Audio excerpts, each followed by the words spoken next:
Boa noite, irmãos. Vou guardar o pessoal sentar e sair. Pedir para que fechem a porta lá, para não termos barulho aqui dentro. Irmãos, é um momento tão feliz para mim de ver as nossas crianças aqui à frente participando, de ver mais um curso formando novas pessoas, capacitando novas pessoas. Mas eu gosto muito de ver a simplicidade dos meninos cantando, porque eu lembro que eu comecei assim. Meu pai me deu um violão Janinho verde, a cor do Vonto do Exorcista, era exatamente aquela cor, né?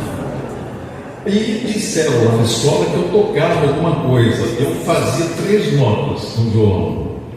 Meu pai ficou com pena, porque dentro da igreja, olha a importância da gente ter isso aqui. Eu não tinha violão, mas eu sentava na primeira cadeira e eu ficava fazendo as posições assim na minha mão. Eu cheguei em casa e comecei a desenhar as linhas no braço, para poder tentar copiar lá. Meu pai ficou com tanta pena que me deu aquele violão lá, o Janine Verde Exorcista. Aí na escola teve uma festa junina e disseram: o Moisés tem violão e toca. E eu era muito tímido, irmãos.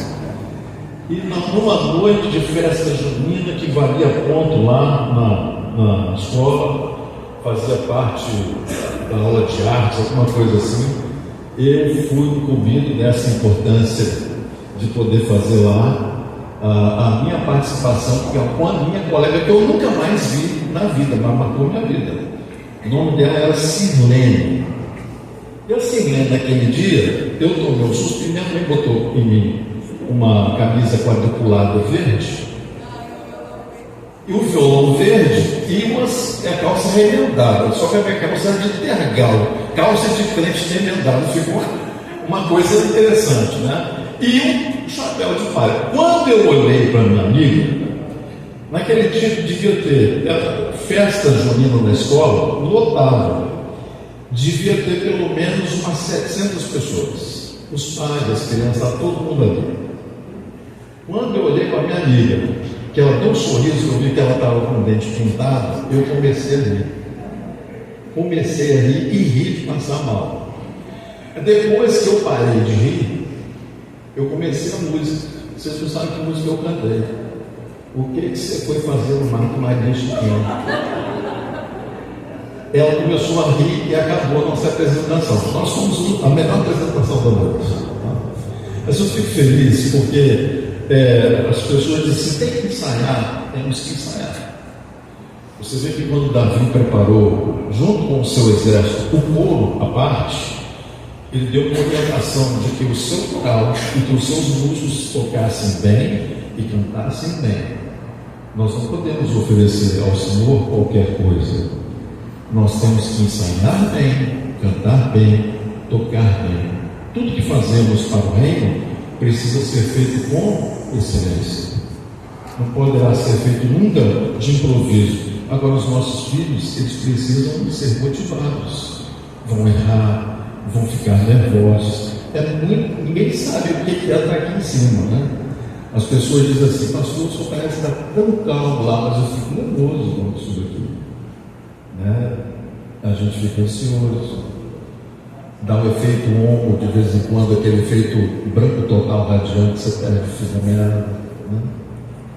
Então, o preparo é muito importante. E hoje eu quero meditar com você no livro do profeta Miqueias, no capítulo 7, nós vamos ler 9 versículos desse capítulo 7.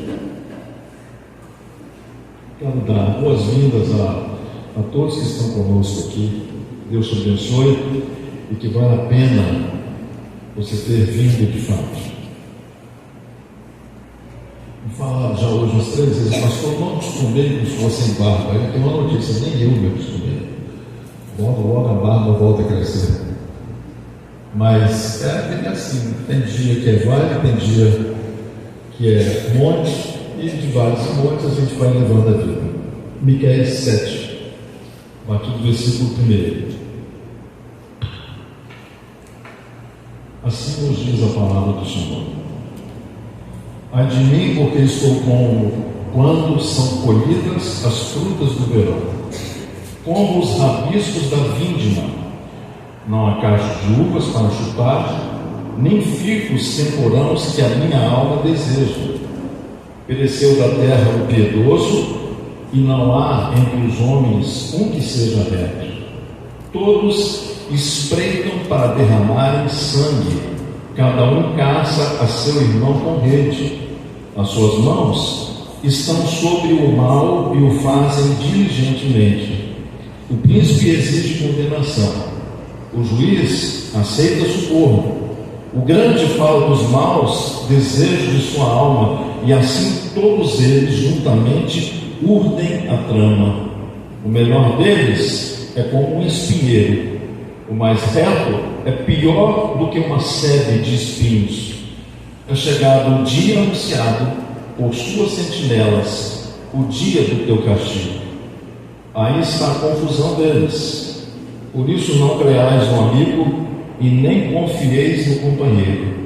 Guarda a porta da tua boca aquela que reclina sobre o teu peito, porque o filho despreza o pai, a filha se levanta contra a mãe, a nora contra a sogra, e os inimigos do homem são os da sua própria casa. Eu, porém, olharei para o Senhor, esperarei no Deus da minha salvação. O meu Deus me ouvirá. Vamos ler juntos esse último versículo? Eu, porém, olharei para o Senhor e esperarei no Deus da minha salvação. O meu Deus me ouvirá. A fé de Miqueias é a fé que nós precisamos ter hoje. Miqueias foi contemporâneo do grande profeta Isaías. Miqueias e Isaías foram profetas do reino do sul, que era o reino de Judá.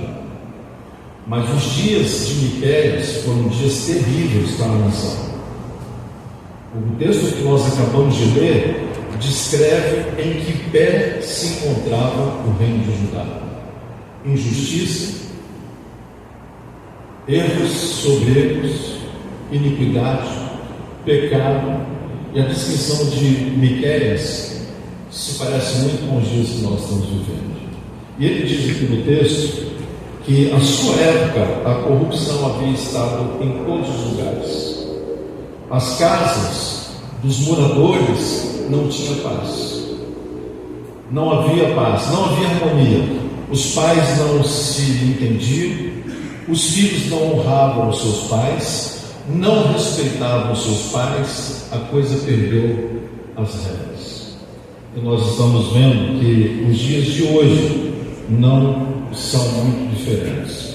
Mas quando nós lemos o capítulo 3, dá uma folhada para trás, o versículo 8 do capítulo 3, Miqueias diz como ele estava no meio dessa situação toda. Ele diz assim: eu, porém, estou cheio de poder do Espírito do Senhor. Miqueias 3, versículo 8.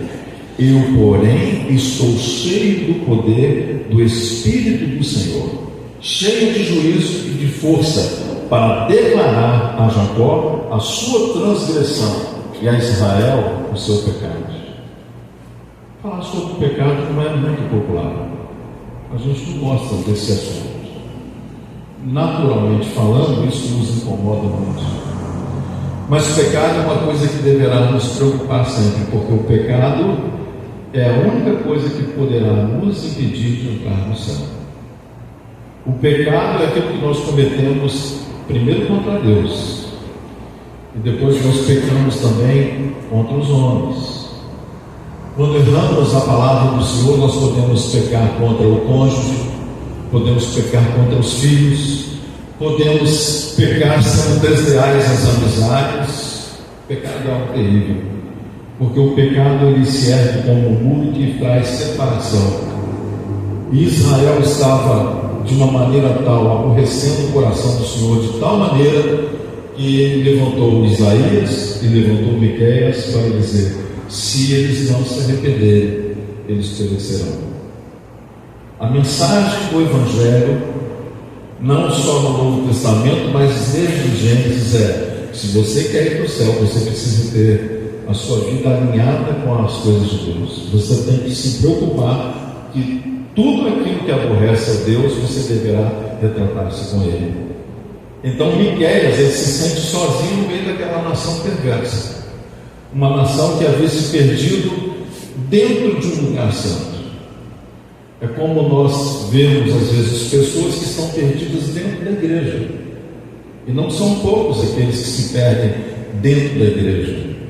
Essa semana eu preguei sobre qual foi a missão do envio do Senhor Jesus a nós. Ele disse que o Pai o havia enviado para salvar aquele que havia se perdido, falando sobre a ovelha perdida.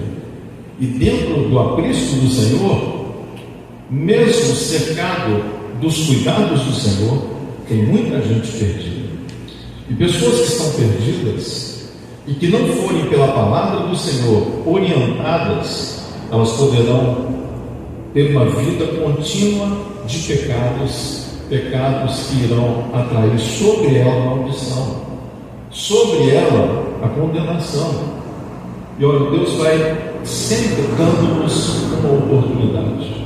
Hoje é um dia de oportunidade para cada um de nós, para a gente parar, refletir como vai a minha vida, como tem estado a minha casa. Um dia o rei Ezequias recebeu uma palavra profética. Ele disse, o profeta foi até ele e disse assim: olha, põe em ordem a tua casa, porque você vai ser recolhido.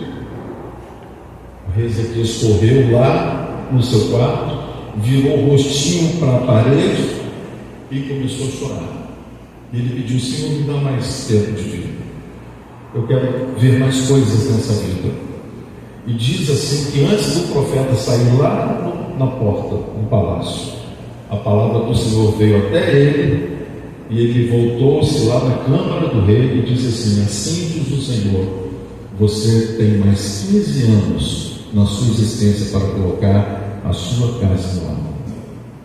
A vida dos profetas na vida da igreja é muito necessária. Os profetas não têm se calado. Na igreja do Senhor, Deus tem levantado os profetas, e nós temos que estar bem ligados para as palavras que o Senhor Deus nos envia, porque essas palavras irão dirigir o nosso caminho e também nos impedirão de entristecer o coração daquele a quem celebramos e dizemos que é o nosso amor maior. O texto que nós acabamos de ler diz que os governos naquele dia, eles venderam a justiça. Eu não gosto de política, irmãos. Eu tenho uma certa aversão à política. Tenho amigos políticos aqui importantes desde a infância, mas nunca os trouxe aqui. Eu oro para que o Senhor use a política com pessoas iluminadas e cheias da palavra de Deus, para que a gente possa gozar de dias com paz. Mas nos dias de Miqueias, os governos estavam vendendo a justiça.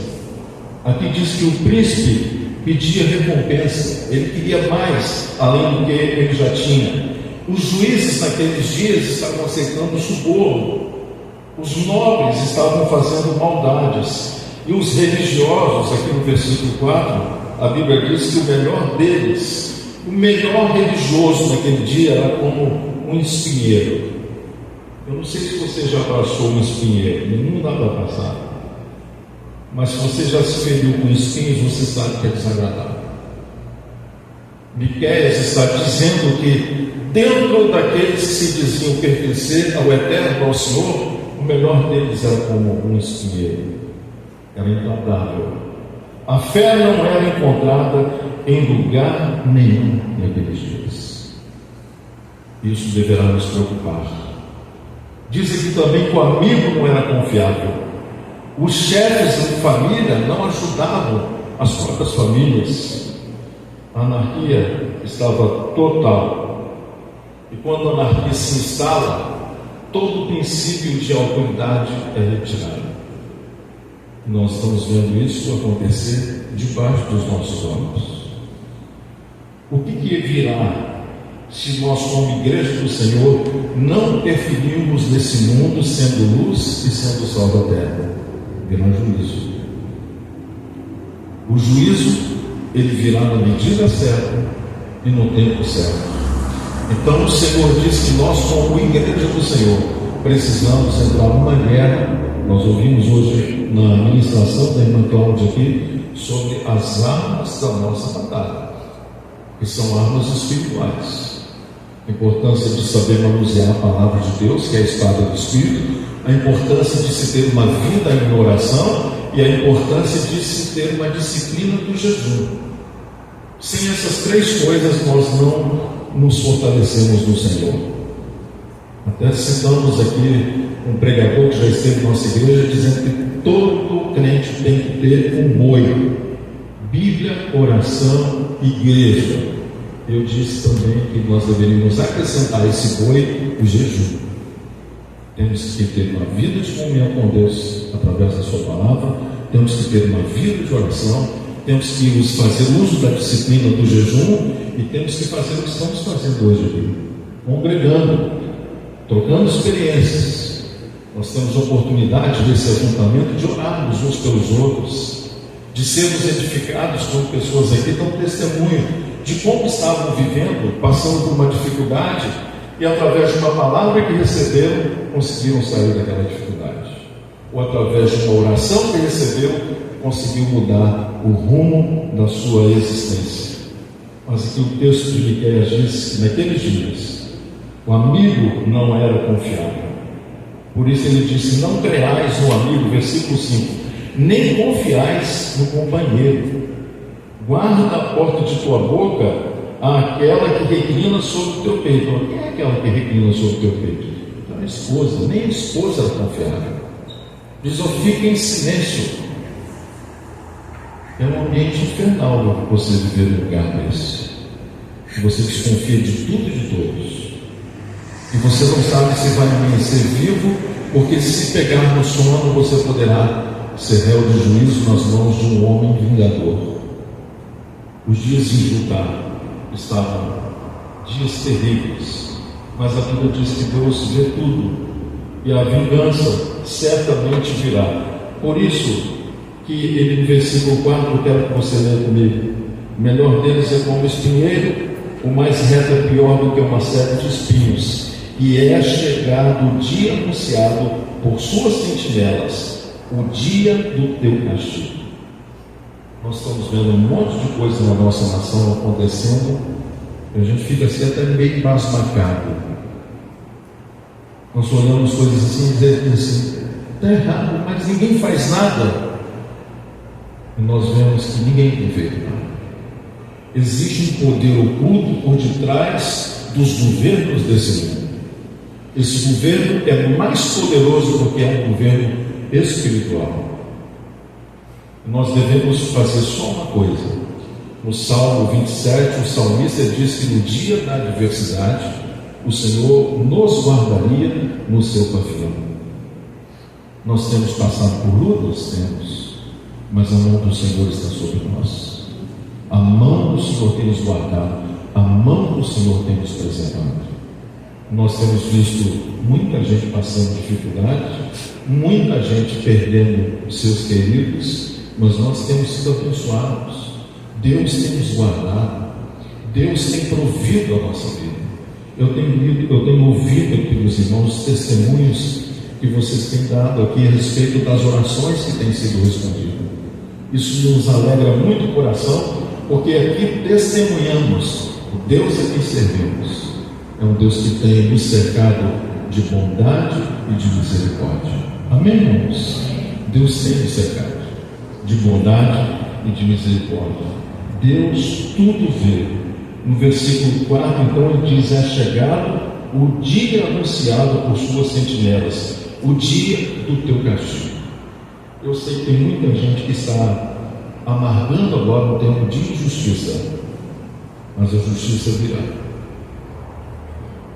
Falei essa semana, ontem, eu estava conversando com a Leo, com mais uma pessoa, não lembro, hein? Falamos um pouquinho sobre um assunto agradável, o inferno. E o inferno não foi feito para o ser humano.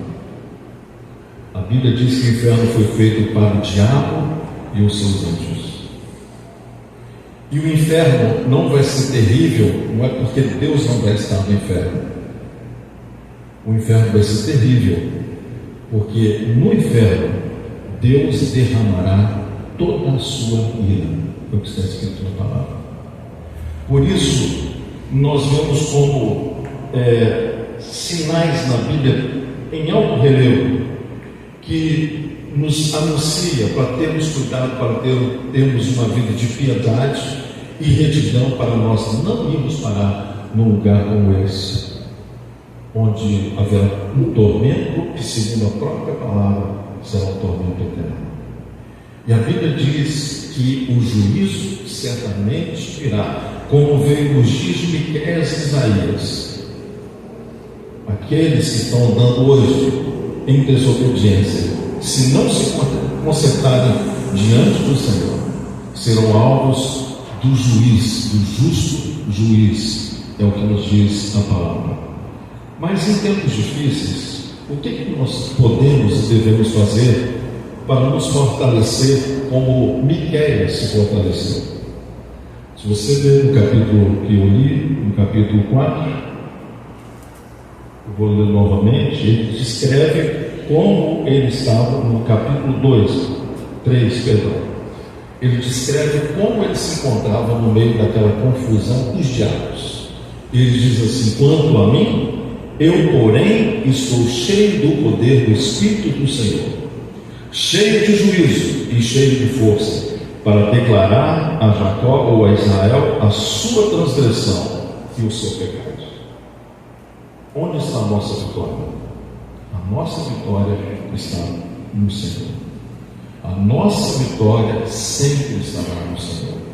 Então você tem ficado muitas vezes indignado com a injustiça sendo feita? Olhe ao Senhor. Primeiro, olhe para que os homens se arrependam.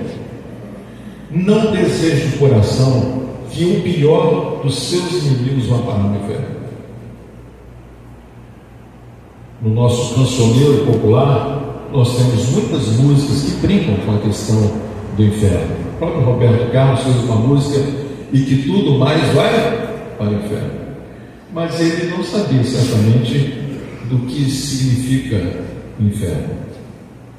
Nem o Zeca Pagodinho, que diz que ele prefere ir para o inferno porque lá ele vai tomar umas piritas com seus amigos, porque no céu é muito chato, mas no inferno é nada. E nós não devemos querer parar nesse lugar onde o justo juiz enviará aqueles que não andarem em retidão. Ele nos dá aqui um conselho, que está no versículo 7. Ele diz que ele não vai olhar para as imperfeições dos homens, para os erros dos homens. Ele diz assim: eu, porém, olharei para o Senhor. Vamos falar isso juntos? Eu, porém, olharei para o Senhor. Isso deve ser a direção do nosso olhar. O salmista, no capítulo 91, versículo 10, diz: o ímpio tem muitas dores, mas aquele que confia no Senhor, a misericórdia do Senhor o cerca. Ainda no capítulo 10, diz acerca daqueles que confiam em Deus: nenhum mal te sucederá, nem praga alguma chegará à tua casa. Diz assim: somente com os teus olhos olharás e verás a recompensa dos ímpios. Então, se você tem visto gente que está andando no erro, se você tem uma liberdade de conversar com essa pessoa, seja instrumento de Deus na vida dessa pessoa, tentando levar essa pessoa ao arrependimento. Mas se há alguém que não tem dado ouvido à palavra do Senhor, então olhe por ela. Olhe para que o Espírito do Senhor faça a sua obra. Só o Espírito Santo tem esse poder de convencer o homem do pecado, da justiça e do juízo. Se hoje nós estamos em um país onde temos visto a injustiça imperando, nós podemos interferir sim, e não é com as nossas palavras. O segredo da nossa vitória está nas nossas orações. E uma das orações que nós devemos fazer diariamente É a oração do Pai Nosso, pedindo ao Senhor para que o reino dele venha, para que a vontade dele seja feita aqui na terra como é feita nos céus. Então, que o teu reino venha. Nós devemos desejar que o reino do Senhor venha, para que a gente goze de paz. Irmãos, há mais de 50 anos, porque me lembro que aos 7 anos eu já tinha consciência do que estava lendo, estudando e ouvindo os líderes na igreja falar. O assunto que sempre mexeu no meu coração foi o assunto da vinda do Senhor Jesus. Sempre ouvi falar, sempre estudei, sempre fui crescendo nessa área, e nós temos uma impressão hoje de que não tem mais nada para acontecer. Não tem mais nada para acontecer. Mas um dos sinais da vinda do Senhor, que marcam a vinda do Senhor, a proximidade da vinda do Senhor, ainda não aconteceu. E eu vou te fazer lembrar que sinal é esse. É o sinal chamado apostasia. A apostasia acontece dentro da igreja do Senhor. Nós estamos vivendo um tempo ainda onde as pessoas ouvem a palavra, têm consciência do seu pecado, arrependem-se diante do Senhor. Nós estamos tendo a alegria de ver as igrejas crescendo. Como pastor da igreja, eu tenho falado com os líderes da igreja aqui. Desejamos que a nossa igreja cresça, mas não a qualquer preço. Pode vir do jeito que vier, mas não pode continuar do jeito que veio. No dia que Cristo entra na nossa vida, as coisas velhas são passadas e isso tudo vai se fazendo novo. Ele vai mudando o nosso caráter, o nosso temperamento, ele melhora. Deus não vai descaracterizar o seu temperamento. Quem é fleumático é fleumático, quem é melancólico é melancólico, quem é sanguíneo é sanguíneo. Mas o Senhor ele quer melhorar o seu temperamento. Ele não quer descaracterizar você porque você é um amigo. Ele desejou você como você é. Mas quando ele entra em nossa vida, o poder dele em nós nos torna a gente melhor. Por isso que Miqueias diz assim: eu não estou olhando para a aparência daquilo que está acontecendo aqui em Judá. Os meus olhos estão fixos no Senhor. É no Senhor que nós encontramos a nossa maior e mais poderosa referência. Ele diz: eu vou esperar no Deus da minha salvação. E nós cantamos aqui que vale a pena, de que vai valer a pena. O próprio salmista no Salmo 40 diz: esperei confiantemente no Senhor, ele se inclinou para mim e ouviu o meu clamor. Então, esperar no Senhor é termos a certeza de que justiça será feita, de que o reino do Senhor virá. E o único lugar onde nós encontramos paz de fato, encontramos direção de fato, é estando na presença do Senhor. Deus ouve o nosso clamor. O meu Deus me ouvirá, disse Miqueias. Eu quero lembrar a você o que diz aqui o versículo 8 do capítulo 7. Ele diz assim: ó inimiga minha, não te alegres a meu respeito. Ainda que eu tenha caído, levantar-me-ei. Se morar nas trevas, o Senhor será a minha luz. Tem muita gente que tem caído. Mas o que fazer quando caímos? Nós temos que nos levantar. O caminhar do cristão é um caminhar mais só de vitória e de retidão. A gente cai. O que você não pode é continuar prostrado. Em outra ocasião, o salmista diz assim: o Senhor firma os passos do homem bom. Se ele cair, todavia não permanecerá prostrado, porque o Senhor o levantará pela sua mão. Nós somos desafiados diariamente a andarmos desassociados de Deus e da sua palavra. Diariamente nós somos tentados a fazer a nossa própria vontade, a querer fazer a nossa própria justiça, mas não é isso que nos trará uma vida de satisfação e plenitude. A Bíblia nos diz em 2 Coríntios, no capítulo 4, os versos 8 e 9, o seguinte: em tudo nós somos atribulados, mas não angustiados, perplexos, ou espantados, ou atônitos, mas não desesperados, perseguidos, mas não desamparados, abatidos, mas não destruídos. E quando nós fazemos o que fizemos agora há pouco no louvor a Deus aqui, nós somos fortalecidos. Quando louvamos e adoramos a Deus, nós somos fortalecidos. Eu tenho uma impressão de que quando estamos adorando o Senhor, uma das partes que eu amo no culto, e não existe parte mais importante do culto. A gente diz que a parte mais importante é a hora da palavra. Não. Toda parte do culto é importante. A adoração é importante. Quando nós erguemos as nossas orações a Deus é importante. Quando nós nos aquietamos e ouvimos a palavra de Deus é importante. Mas na hora da adoração é a hora que nós temos a oportunidade de tocar no coração do nosso Deus. Moisés orou agora há pouco, consagrando ao Senhor o louvor que fizemos. O que nós podemos dar a Deus é a nossa própria vida, é devolver a Ele a nossa existência. Não deixe para dar a Deus o seu melhor quando você estiver já idoso. Não dê o seu melhor agora, na força da sua juventude. Eu sei que o maior desafio hoje dentro das igrejas é manter os jovens, os adolescentes, as crianças dentro da igreja. Sabe por quê? O que nos é servido aí fora é muito interessante. É muito interessante. Nós temos orado aqui para que o Senhor Deus fortaleça as nossas crianças, os nossos juniores, os nossos adolescentes e os nossos jovens. Por quê? Porque eles são, primeiro, a força da igreja e eles são o futuro da igreja. Se nós, como pais, não tivermos o cuidado de ensinarmos as sagradas letras para os nossos filhos, nós teremos uma igreja no futuro mais fraca do que já tem sido. Essa geração é a geração mais fraca de toda a história da igreja nos últimos 2000 anos. É gente que entra na igreja, se decepciona com o pastor, decepciona com o irmão, e que não teve oportunidade de fazer isso ou aquilo outro, e sai da igreja com os motivos diversos.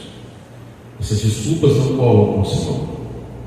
Miqueias poderia ter pulado fora, mas o Senhor colocou sobre ele um chamado profético, e ele foi fiel ao Senhor no seu chamado. Agora escutem o que eu vou dizer para a gente concluir essa fala. É um equívoco muito grande nós acharmos que o trabalho que realizamos para Deus é só aqui dentro do templo. Não. O seu chamado é fora daqui. Você tem uma loja, ali naquela loja é o seu chamado. Você tem um trabalho, você trabalha para alguém, o seu trabalho é o seu chamado. Ali você tem que ser luz. E ser luz não é você vestir-se de hipocrisia, apontando o erro no outro e esquecendo dos seus próprios erros. O Senhor nos chamou para sermos úteis na mão dele, de maneira tal que as pessoas tenham o desejo de conhecê-lo por causa da nossa maneira de ser. E nós não conseguimos enganar as pessoas. Então, onde você estiver, lembre-se, ali é o seu chamado. E o texto sagrado nos dá um conselho. O conselho é esse: portanto, brilhe a vossa luz diante dos homens. O Senhor nos chamou para brilhar. Não é para brilhar, para recebermos o aplauso e agora é para nós. É para brilhar como a lua brilha, simplesmente porque ela reflete sobre o nosso planeta a luz que ela recebe do sol. Nós brilhamos e devemos brilhar mais, para que as pessoas vejam a luz divina em nós, a luz do Cristo ressuscitado em nós. Esse é o seu chamado. Então, onde você estiver, não deixe a luz de Deus se apagar em você. A escuridão do pecado, da dúvida, da tristeza terão que sair quando você for nas mãos de Deus uma luz que ilumina. Enquanto a banda vem para cá, eu quero orar com vocês. Feche os olhos, nós vamos orar. Louvamos o teu nome, porque a tua palavra é a verdade. Os dias de hoje não são diferentes dos dias de Miqueias e de Isaías, Senhor. Em alguns aspectos estão piores, mas o Senhor é a nossa luz, a nossa salvação, e em Ti nós nos refugiamos. Tu és o nosso castelo forte, e rogamos ao Senhor que o Senhor nos dê forças para sermos aquilo que o Senhor nos chamou. Onde estivermos, Senhor, que as pessoas vejam o Senhor em nós, que as pessoas tenham o desejo de conhecer o Senhor através de nós. Em Teu nome eu quero abençoar todas as famílias que aqui estão representadas, nas suas lutas, nas suas dores, nas suas dificuldades, nas suas impossibilidades. Que o Senhor continue abrindo portas na vida dos irmãos, que o Senhor continue, Senhor, inspirando, dando novas ideias, tornando novas todas as coisas.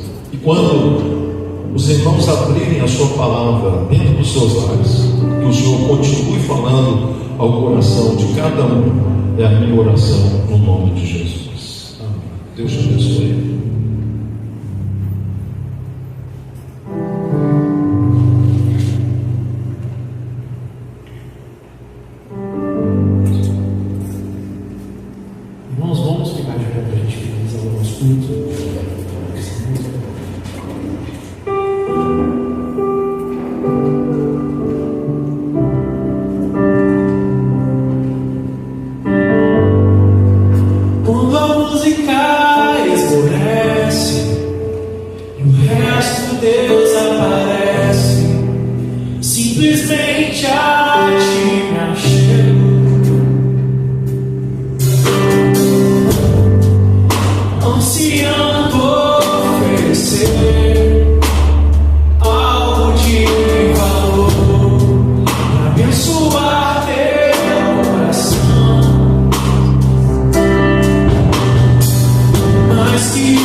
és tu, Jesus.